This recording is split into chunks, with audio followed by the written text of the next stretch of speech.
इसी कड़ी में अब मैं श्री राजेंद्र सिंह राठौड़ साहब से अनुरोध करना चाहूंगा कि अपनी बात रखने के लिए अब वो माइक पर पधारें। जोरदार तालियों से अभिवादन।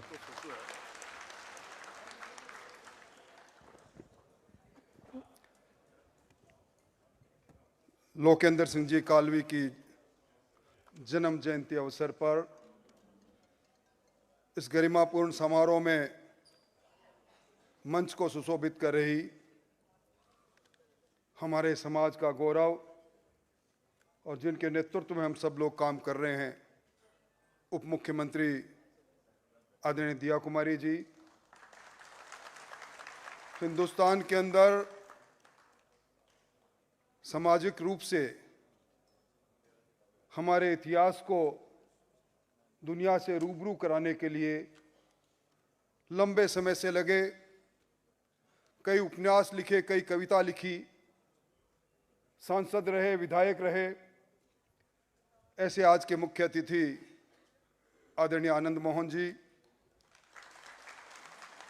आपने जिनका विद्वत्तापूर्ण भाषण सुना, हमारे समाज के गौरव राव राजेंद्र सिंह जी, मंच पर विराजे सरदेव बालमुकुंदाचार्य जी,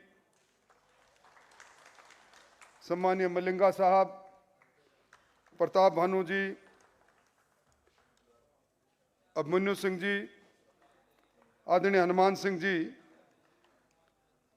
राजपूत सभा के अध्यक्ष राम सिंह जी और इस सभागृह में उपस्थित स्वर्गीय लोकेंद्र सिंह जी कालवी को जानने वाले, मानने वाले और उनके साथ कई मोड़ पर काम करने वाले सभी सम्राट नागरिक वृंद, शक्ति सुबह माता और बहनों, मैं सबसे पहले उन प्रतिभाओं को जिनको आज समाज रत्न के नाम से अलंकृत किया गया है, उनको बधाई देना चाहूँगा।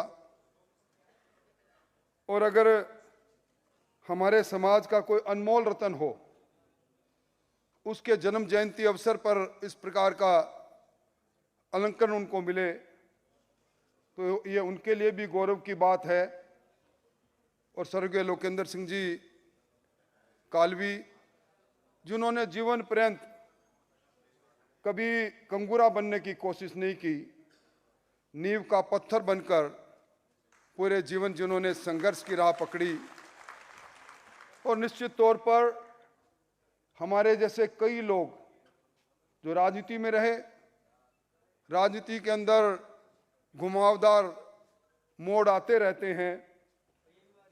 जब कभी भी कष्ट का समय आया, मेरा तो कष्ट का समय जिस समय आया था, उसमें लोकेंद्र सिंह जी कालवी सड़कों पर सरकार को, उस समय की सरकार को ललकारने का काम कर रहे थे। एक विरासत जो स्वर्गीय कल्याण सिंह जी कालवी से उनको मिली, उसी विरासत को जीवन पर्यंत उन्होंने आगे बढ़ाया। और आज एक छोटे से गांव कालवी को पूरे देश और दुनिया में इसलिए जाना जाता है कि जो शख्सियत कल्याण सिंह जी कालवी और लोकेंद्र सिंह जी कालवी, इन लोगों ने उस समय जब स्वर्गीय कल्याण सिंह जी कालवी, जब लोकतंत्र आकार ले रहा था, स्वतंत्र पार्टी से लेकर जनता पार्टी और जनता पार्टी से लेकर जनता दल तक हमारा नेतृत्व किया। आज इस अवसर पर हम सब लोग एकत्रित आए हैं।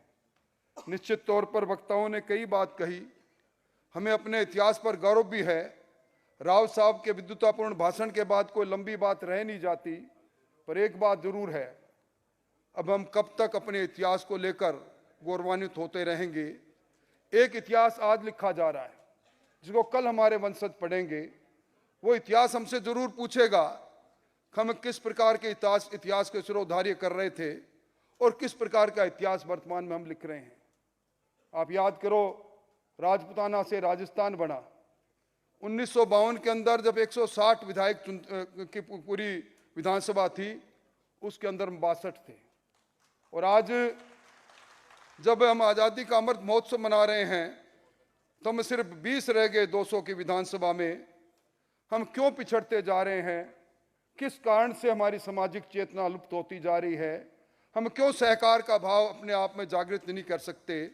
हम क्यों सरदार की भूमिका में नहीं आ सकते? हम क्यों उन सब लोगों को साथ लेकर, इस लोकतंत्र में तंत्र निर्माण होता है लोक से, और लोग सर जोड़ने से होते हैं।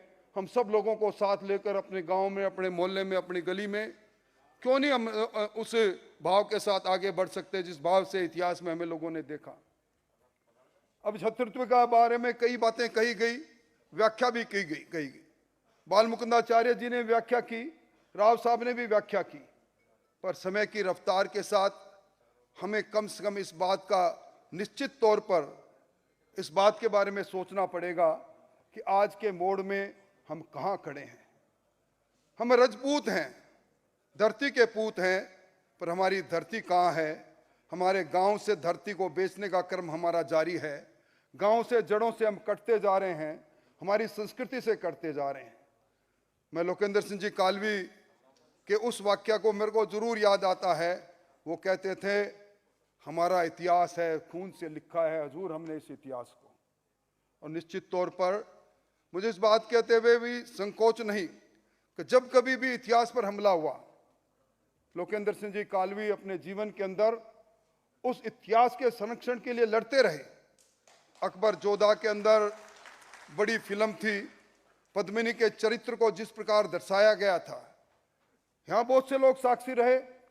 धधकते जौहर में जिस पद्मिनी ने अपना सर्वस्व इस राष्ट्र के लिए समर्पित किया, विकृत रूप से जो दर्शाया गया, लोकेंद्र सिंह जी कालवी खड़े हो गए, पूरी फिल्म की स्क्रिप्ट बदलनी पड़ी।